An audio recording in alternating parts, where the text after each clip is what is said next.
প্রিয় ছাত্রছাত্রীরা, আশা করছি তোমরা সবাই ভালো আছো এবং সুস্থ আছো। আমার চ্যানেলে তোমাদের সবাইকে স্বাগত জানাই। আজকে আমরা 480 পেজে যে 2 মার্কসের যে প্রশ্নগুলো আছে সেগুলোকে নিয়ে তোমাদের সামনে আলোচনা করব। ঠিক আছে, ভিডিওটা খুবই গুরুত্বপূর্ণ, মনোযোগ সহকারে দেখো, দেখলে বুঝতে পারবে এবং সঙ্গে সঙ্গে তোমরা খাতাতে করতেও থাকবে।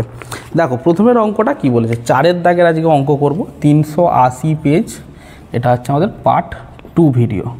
ঠিক আছে, 4 দাগের এর অঙ্কটা কি বলেছে দেখো, কোনো মূলধন বার্ষিক তোমার এখানে ধরে নাও পি ইকুয়াল টু এক্স টাকা। ঠিক আছে, মূলধনের বার্ষিক সুদের হার কত বলেছে, 6.14 মানে 4 6 24 25/4%। ঠিক আছে, সুদের হার কত বছরে দ্বিগুণ হবে, ভালো করে কত বছর মানে টিটাকে বের করতে হবে, টিটাকে জিজ্ঞাসা চিহ্ন, আর দ্বিগুণ হবে মানে আই প্লাস পি মানে সমূল বৃদ্ধি। ঠিক আছে, সুদ আসল যাকে বলতে পারো, সুদ আসল কত বলেছে, দ্বিগুণ মানে এক্স টাকা থাকলে তার দ্বিগুণ মানে কত, 2x টাকা। তাহলে এখানে আই প্লাস পি এর জায়গায় এক্স বসাও ইকুয়াল টু 2x। তাহলে আই ইকুয়াল টু কত হবে, 2x minus x equal to কত, এক্স টাকা। Just I equal to P R টিতে বসিয়ে দাও, বাই কত এটা। তাহলে আগে আমরা এটা যেহেতু আমাদের টি ফাইন্ড করতে হবে, তাহলে পি আর টিকে এদিকে গুণ করে নিই, কারণ 1-এর সঙ্গে পি আর টি গুণ করলে 1ই হবে, ইন্টু কত হবে, আই ইন্টু 100। তাহলে টি ইকুয়াল টু কত হবে, I into 100 X into 100 by কত হবে, পিটি, পি হচ্ছে এক্স আর টি হচ্ছে কত, পি আর মানে কত, 25/4। ঠিক আছে, এক্স এক্স কেটে যাবে, তাহলে এটা 100, 4 সবার নিচে আছে তাই সবার ওপর উঠবে, বাই 25, 4 25 100, 4 4 কত, 16%। হয়েছে। এবার আমরা তারপরের অঙ্কটা করব। ঠিক আছে, কত বছরে, 16% নয়, এটা ভুল করলাম, এটা 16 বছর হবে। কি হবে, 16 বছর। অতএব তোমরা উত্তরটাকে লিখবে 16 বছরে দ্বিগুণ হবে। ঠিক আছে, এটা কিন্তু লিখতে হবে, নাহলে নাম্বার দেবে না। একটি অংশীদারি ব্যবসায় এ ও বি এর মূলধনের অনুপাত 2:3, বি ও সি এর মূলধনের অনুপাত 4:5, ব্যবসায় মোট লাভ 3500 টাকা। খুব ভালো প্রশ্ন। এখানে আমরা কি করব দেখো তো, এই যে মূলধনের অনুপাত যেটা আমাদের দেওয়া আছে এটাকে আমরা একটু ঠিক করে নেব, ঠিকঠাক করে নেব। ঠিক আছে, মানে একটু সাজিয়ে নেব। ধরো এখানে এ ও বি এর মূলধন দিয়েছেন, তাহলে A:B কত হবে, A:B হবে 2:3। একটু ফাঁকা ফাঁকা করে লিখছি, হ্যাঁ, 2:3। আর B:C এর অনুপাত কত হবে বলো, B:C এর অনুপাত কত হবে, 4:5। দেখো ভালো করে বুঝবে, এখানে B আছে, এখানে কিন্তু বি এর দুটো মান আলাদা আছে, তাই আগে এই দুটো মানকে আলাদা করতে হবে। তার জন্য কি করব বলো তো, এই যে ওপরের বি এর যে মানটা আছে, ওপরের বি এর কত মান আছে বলো, 3 না। তখন কি করব, এই 3টাকে এর সঙ্গে গুণ করব, আর এর যে 4 মান আছে এটাকে এরকম গুণ করে দেবো। তাহলে আলটিমেটলি কত, 4 2 8:12 ইকুয়াল টু 12:15। দেখো দুটো বি এর মানও সমান হয়ে গেল। ঠিক আছে, তো এবারে আমাদের যে মেন কাজ সেটা হলো অতএব দিয়ে লেখো, অতএব দিয়ে A:B:C। ঠিক আছে, ইকুয়াল টু কত হবে, 8:12:15 হয়েছে। এবারে কার লাভের পরিমাণ বের করতে বলেছে, এ এর লাভ্যাংশের আমাদের কি পরিমাণ বের করতে হবে। তাহলে চলো এ এর লাভ্যাংশের পরিমাণ আমরা কি বের করব, লেখো অতএব এ এর লাভ্যাংশের পরিমাণ। তাহলে এর অনুপাত কত, 8 বা এদের যোগফল মানে এটা যোগ করলে কত, 35, আর টোটাল লাভ কত, 3500 টাকা। তাহলে এটা কেটে গেলে 100 পড়ে থাকবে। অতএব 800 টাকা কি করেছে, এ লাভ করেছে। বুঝতে পেরেছেন? তাহলে এর লাভের পরিমাণ কত হলো, 800 টাকা। এবারে আমরা ট্রিপল আইয়ের অঙ্কটি করব। ট্রিপল আইয়ের অঙ্কটা কি বলেছে দেখো, 2x² + 3x, এটা ডবল আই ছিল, এটা triple I. 2x² + 3x + k equal to কত হবে, 0। ঠিক আছে, এইটার বীজদ্বয় বাস্তব ও সমান হলে কে এর মান। অতএব বীজদ্বয় বাস্তব ও সমান হলে B square minus 4ac equal to কত হয় 0 হয়। এটাই কি ছিল আমাদের নিয়ম ছিল না? তাহলে বি স্কোয়ারের মান কত বলো দেখি? বি স্কোয়ারের মান কত ছিল? 3 মানে 9 স্কোয়ার 3। আমাদের বি কোনটা? এইটা বি, এটা এ, আর কেটা কত? সি। তাহলে বি স্কোয়ার মানে 3a স্কোয়ার মাইনাস 4, এ হচ্ছে 2 আর সি হচ্ছে কত? K equal to 0। তাহলে 9 মাইনাস 8k। ঠিক আছে, তাহলে এটা করলে আমরা কত পাবো? দেখো মাইনাস 8k আর 9টাকে ওদিকে নিয়ে যাও চলে, তাহলে -9, কারণ এটা +9 আছে ইকুয়াল টু 0, ওদিকে গেলে কত হবে? -9। তাহলে মাইনাস মাইনাস কেটে যাবে, তাহলে কে ইকুয়াল টু কত হবে? 9/8। বুঝতে পেরেছ? এবার আমরা তার পরের অঙ্কটি করব। যদি x ইজ টু ওয়াই, মানে এবার আমরা IV এর অঙ্কটা করব। IV কি বলেছে দেখো, যদি x is to Y 5 is to 6, তাহলে আমরা এটাকে ভেঙে নিই। তাহলে x/y ইকুয়াল টু কত হবে? 5/6। তাহলে এটাকে লেখো x/5, ওয়াইটাকে 5-এর কাছে নিয়ে যাবো, 5টাকে ওয়াইয়ের কাছে নিয়ে আসবো, তাহলে y/6 ইকুয়াল টু কত হবে? কে। অতএব x/5 ইকুয়াল টু কে, তাহলে x ইকুয়াল টু কত হবে? 5k। তাহলে y/6 ইকুয়াল টু কে, তাহলে y ইকুয়াল টু কত হবে বলো? 6k। ঠিক আছে, জাস্ট ওপরে যে ওই যে কন্ডিশানটা দিয়েছে 3x প্লাস 4y, আমি একেবারে অনুপাত আর লিখছি না, ভাগ করে দিচ্ছে। 3x plus 4y, 4x plus 3y, 4x plus 3y। এখানে জাস্ট তোমরা মান বসাও। 3x এর মান কত? 3x এর মান কত বলো? 5k। আর 4y এর মান কত হবে বলো? 6k। ঠিক আছে, বাই 4x এর মান হচ্ছে 5k প্লাস 3y এর মান কত হবে বলো? 6k। তাহলে 3 5 15k প্লাস 24k ভাগ 20k প্লাস 18k। ঠিক আছে, এই দুটো যোগ করলে আমাদের কত হবে? 30 9 39, 39k, আর এটা কত হবে? 38k। কে কেটে যাবে, তাহলে 39/38। এবার এদের অনুপাতে লিখব। তাহলে এইখানের ওপরেই কিছু কিছু স্টুডেন্ট দেখেছি ডাইরেক্ট অনুপাত দিয়ে দেয়। আগের ভিডিওতে আমিও একটা জায়গায় ডাইরেক্ট অনুপাত দিয়েছি, শর্ট কোশ্চেন আমাদের ছিল বলে, কিন্তু এটা অতএব দিয়ে টুকবে। হ্যাঁ, এরকম 2 নম্বরের প্রশ্নে করবে না। অতএব 3x প্লাস 4y অনুপাত 4x plus 3y equal to 39:38। এটাই কী হবে? এই অঙ্কটার আনসার হবে। এবারে আমরা ভি এর অঙ্কটা করব। ও কেন্দ্রবৃত্তের এবিসিডি বৃত্তস্থ চতুর্ভুজ যদি সিওডি 120 ডিগ্রি এবং বিএসি 30 ডিগ্রি হয়, তবে বিসিডির মান কত? খুব ভালো প্রশ্ন। তাহলে আমরা একটা বৃত্তস্থ চতুর্ভুজ অঙ্কন করি। সেই বৃত্তস্থ চতুর্ভুজের নাম দাও, এটার নাম দিয়ে দাও ও। ঠিক আছে, দাঁড়াও, এইখানে আমরা কি করি দেখো, এটার নাম দাও ABCD। ঠিক আছে, আমাদের কি বলেছে দেখো, সিওডি মানে এই দিকের কোনটা? সিওডি হচ্ছে 120 ডিগ্রি। ঠিক আছে, অ্যাঙ্গেল সিওডি কত? 120 ডিগ্রি। এবং এখানে অ্যাঙ্গেল এইটাকে টানো, বিএসি ব্যাক হচ্ছে কত? 30 ডিগ্রি। বিএসি হচ্ছে কত? 30 ডিগ্রি। ভালো করে বোঝো, এইটা যদি 120 ডিগ্রি হয়, তাহলে এই কোণটা কত হবে? এটা হবে কি? বৃত্তস্থ কোণ। অতএব এখানে লিখবে, অতএব CAD equal to 120 degree by 2 মানে 60 ডিগ্রি। এটা তোমরা এখানে লিখবে, কি লিখবে? যে কেন্দ্রস্থ কোণ বৃত্তস্থ কোণের কী হবে বলো? দ্বিগুণ। অর্থাৎ বৃত্তস্থ কোণ কেন্দ্রস্থ কোণের অর্ধেক, যেটা তোমাদের কন্ডিশান ছিল আর কি।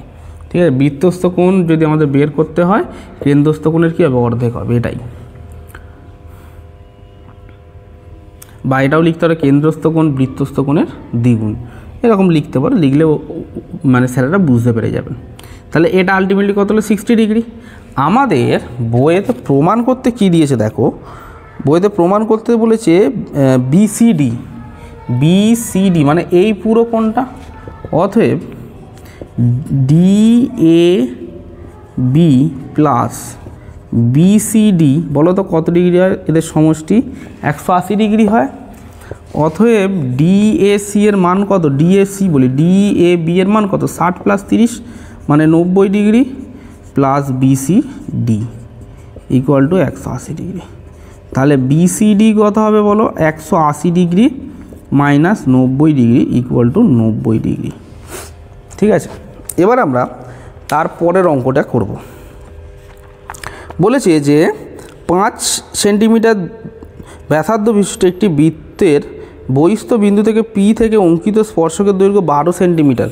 এটা তার বিপরীত অঙ্ক দিয়েছে, এটার আনসার হবে 13 আই থিঙ্ক, দেখতে হবে পরে, এটার আনসার হওয়া দরকার 13। এই অঙ্ক বইয়েতে আছে তোমাদের। বাবা এই কালিটা পুরো দাগ করে দিচ্ছে বোর্ডকে, যে বাবারে বাপ, সবে মার্কারটা নিয়ে আসলাম। তাহলে এইখানে আমাদের যে অঙ্কটা দিয়েছে দেখো, প্রথমেরটা বলেছে যে একটি বৃত্ত অঙ্কন করি, চলো একটি বৃত্ত অঙ্কন করি। এটা হচ্ছে বৃত্তের কি ব্যাসার্ধ, এখান থেকে একটা স্পর্শক যদি আমরা অঙ্কন করি, সেই স্পর্শকের দৈর্ঘ্য হচ্ছে কত 12 সেন্টিমিটার, তাই তো, স্পর্শকের দৈর্ঘ্য হচ্ছে কত 12 এবং ব্যাসার্ধ হচ্ছে 5, লেখো ও এ বি। এটা মাথায় রাখবে যে অ্যাঙ্গেল ও বি এ হচ্ছে কত 90 ডিগ্রি এবং ও বি আমাদের কত 5 সেন্টিমিটার এবং এ বি হচ্ছে কত 12 সেন্টিমিটার হয়েছে। ও এ কত হবে, therefore O B square plus A B তার হোল স্কোয়ার ইকুয়াল টু ও এ তার কত হবে হোল স্কোয়ার। ঠিক আছে, তাহলে ও এটাকে আমাদের কী করতে হবে, বের করতে হবে। তাহলে ও বি স্কোয়ারটা কত 5 স্কোয়ার প্লাস এ বি স্কোয়ারটা কত 12 square equal to O B square. একটু ঘুরিয়ে লিখি, তাহলে O B square equal to 5 square মানে 25 আর 12 স্কোয়ার মানে কত হবে 144। তাহলে ও এ ইকুয়াল টু কত হবে √169 মানে 13। তাহলে ও এর আমাদের কত হবে 13 সেন্টিমিটার উত্তর হবে। ঠিক আছে, তোমরা লিখবে এটা 13 সেন্টিমিটার বলে লিখে নিও। ঠিক আছে, এবারে আমরা তার পরের অঙ্কটা করব। ত্রিভুজ এবিসি খুব ভালো প্রশ্ন এটা, চলো করা যাক। ত্রিভুজ এবিসি, এখানে বলেছে ত্রিভুজ এবিসি এর এবিসি কোণ হচ্ছে 90 ডিগ্রি, খুব ভালো ব্যাপার। তাহলে এটাকে লিখে দাও এবিসি কোনটা বলেছে 90 ডিগ্রি, বি কোণ 90 ডিগ্রি এবং বলেছে যে বিডি এসির ওপর পারপেন্ডিকুলার, এটাকে দিয়ে দাও ডি, হ্যাঁ কি না। তাহলে এইখান থেকে একটা অঙ্ক আমার মনে পড়ে গেল, বিডি ইকুয়াল টু বলো তো এটা কী হবে অঙ্কটা 8 centimetre, eddy equal to 4 centimetre. তাহলে সিডির দৈর্ঘ্য মানে এটা কমন অঙ্ক। অতএব আমাদের সেই থ্যালাসের চ্যাপ্টার সাদৃশ্যতা চ্যাপ্টার যেটা ছিল, ওইখানে আমাদের এইটার সূত্র ছিল যে বিডি স্কোয়ার ইকুয়াল টু এডি গুণ ডিসি, বা এটা এখানে কী দিয়েছে ডিসি চেয়েছে না সিডি, তাহলে সিডি লেখো সিডি। ওকে, তাহলে বিডি স্কোয়ার মানে হচ্ছে 8 স্কোয়ার প্লাস এডি মানে হচ্ছে 4 ইন্টু সিডি। তাহলে এটাকে একটু ঘুরিয়ে লিখি, তাহলে 4 গুণ সিডি ইকুয়াল টু 8 স্কোয়ার মানে 64, বা এটাকে লেখো 8 গুণ 8 কাটাকুটির সুবিধার জন্য। তাহলে সিডি ইকুয়াল টু কত হবে 8 গুণ 8 ভাগ 4, 4 দুগুণে 8 মানে 8 দুগুণে 16 সেন্টিমিটার। ঠিক আছে, তাহলে কত হবে বলো 16 সেন্টিমিটার। এবার আমরা ভি ট্রিপল আইয়ের ম্যাথটা করব, খুব ভালো প্রশ্ন। ভি ট্রিপল আই দেখো, ভি ট্রিপল আইয়ের ম্যাথটা কী বলেছে দেখো, একটি ত্রিভুজের দুটি কোণের সমষ্টি, ধরো একটা ত্রিভুজ আছে এ বি সি, ত্রিভুজের ধরো একটা 65 ডিগ্রি এটাকে ধরো 65 ডিগ্রি আর এটা 85 ডিগ্রি। তাহলে এই কোণটা আমাদের বের করতে বলেছে, এর ষষ্ঠিক মান বা এই ষষ্ঠিক মান বলি বৃত্তীয় মান বের করতে বলেছে। অতএব তৃতীয় কোণটি হবে, মানে অতএব angle ABC plus angle BAC plus angle CAB equal to 180 degree. Angle ABC হচ্ছে 85 degree plus 65 degree plus C, দাঁড়াও এটা সি কোণ, দাঁড়াও এটা সি এ বি, মানে আমরা কোনটা নিয়েছি এবিসি বিএসি নিয়েছি, তাহলে এটাকে লেখো এসিবি, লেখো এসিবি। তাহলে এসিবি আমাদের কি করতে হবে, বের করতে হবে। ACB equal to 180 degree. তাহলে angle ACB equal to 180 degree minus 85 degree minus 65 degree. তাহলে করলে এটা কত হবে, 150। 180 মাইনাস কত হবে, 150, ঠিক আছে, এটা 30 ডিগ্রি। অতএব লিখবে তৃতীয় কোণের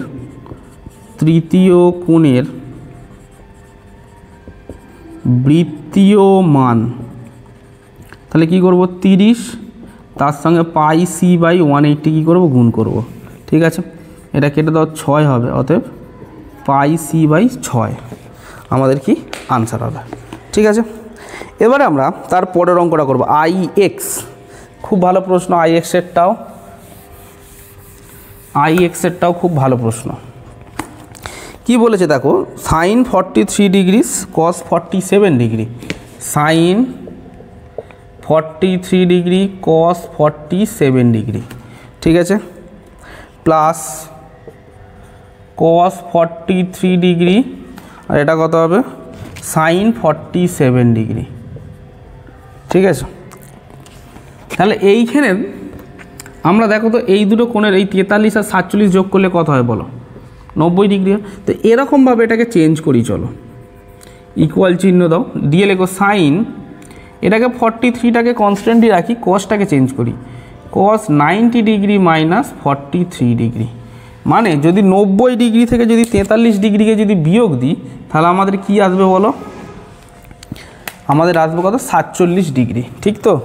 তাহলে এইখানে এক কাজ করি, চলো এটা তো করে নিলাম, সিমিলারলি এটাও করি, কস 43 ডিগ্রি সাইনটাকে লিখবে সাইন 90 ডিগ্রি মাইনাস 43 ডিগ্রি, কারণ 47কে তো চেঞ্জ করা যায়, 90 ডিগ্রি মাইনাস 43 ডিগ্রি। তাহলে সাইন এটা তো 43 ডিগ্রি হচ্ছে, কস 90 ডিগ্রি মাইনাস থিটা মানে কত হবে বলো, sine theta plus cos 43 degree আর এটা কত হবে, কস 43 ডিগ্রি, এটা মিডিলে একটা গুণ চিহ্ন দিয়ে দেবে। তাহলে sine square 43 degree plus cos square কত হবে বলো, 43 ডিগ্রি ইকুয়াল টু 1। প্রমাণিত বলে লিখবে, আর যারা ইংলিশে করছো তারা প্রুভড বলে লিখবে, ঠিক আছে। এবার আমরা 10 অঙ্কটি করব। এক্স কি বলেছে দেখো, একটি শঙ্কু একটি গোলকের আয়তন সমান, যদি এদের ব্যাসার্ধের দৈর্ঘ্য সমান হয় তাহলে শঙ্কুর উচ্চতা এবং ভূমির ব্যাসের দৈর্ঘ্যের অনুপাত। খুব ভালো প্রশ্ন, এটা নতুন। দেখো এইখানে লিখবে, ধরি শঙ্কু ও গোলকের ব্যাসার্ধের দৈর্ঘ্য হলো আর, কারণ দুটোরই ব্যাসার্ধ সমান এবং উচ্চতা হলো এইচ, এটা শুধু তোমরা লিখবে, ঠিক আছে। দাঁড়াও এটা মুছে নিই। তাহলে এইখানে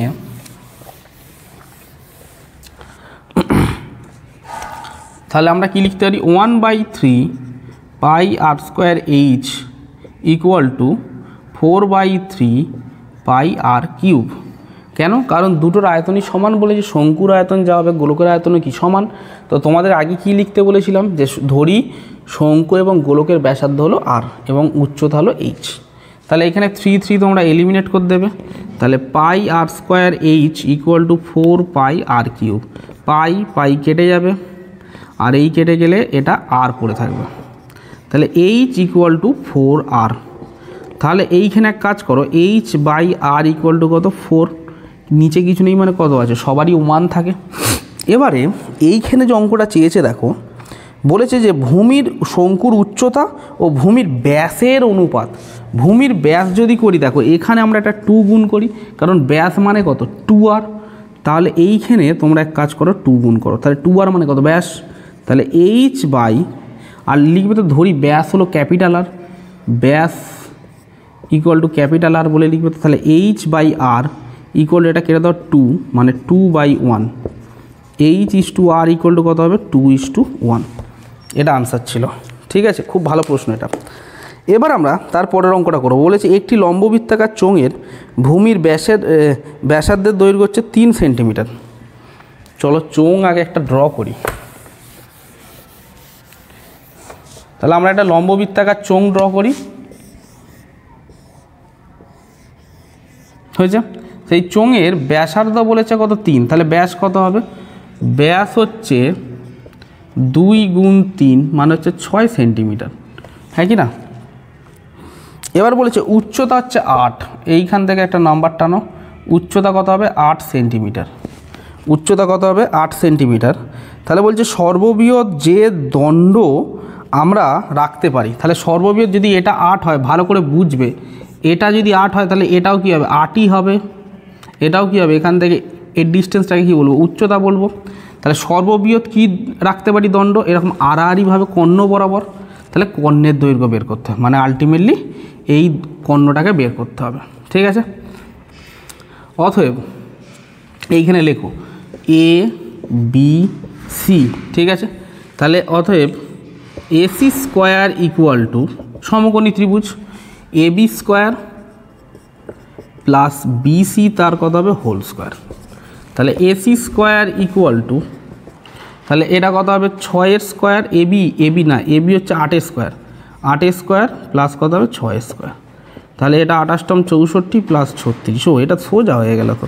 তাহলে এসি ইকুয়াল টু √100 মানে 10 সেন্টিমিটার, মানে 10 সেন্টিমিটারের বড় দণ্ড কোনাকুনিভাবে আমি কি করতে পারি রাখতে পারি।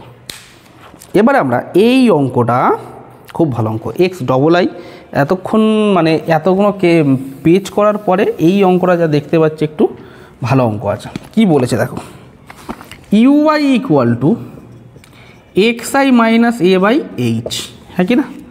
তাহলে সেখান থেকে বলেছে এক্স বার আমাদের এটা প্রমাণ করতে বলেছে। আমাদের ফর্মুলা নর্মাল কি ছিল বলো তো, UI equal to xi minus a/h, সেখানে আমরা এটাকে আগে লিখতাম, তারপরে কি লিখতাম সামেশান fi ইউআই বাই কত হবে সামেশান fi ইন্টু কত হবে এইচ, এটাই ছিল আমাদের ফর্মুলা। তো এইখানে জাস্ট ওটাই করব, এখানে এর জায়গায় লিখব capital A summation fi UI by summation fi into H, তাহলে এটাই হবে এ প্লাস এই পুরো বারটাকে আমি কি বলতে পারি বলো তো ইউ বার, কি বলতে পারি ইউ বার। আমরা এরকম প্রথমের চ্যাপ্টার করেছিলাম summation fi xi by summation fiকে আমরা কি বলতাম এক্স বার বলতাম না, সিমিলারলি তেমন এটাকে ইউ বার ইন্টু এইচ, তাহলে এ প্লাস এইচ ইন্টু ইউ বার। যেহেতু প্রমাণ করতে বলেছে এইচটা আগে, তাই এইচটা আগেই লিখবে, পরে লিখবে না, প্রমাণে যা লেখা থাকবে তাই করবে এবং পাশে প্রুফ বলে লিখে দেবে। ঠিক আছে, তো আজকের মতন এখানেই এই ভিডিওটা সমাপ্ত করলাম।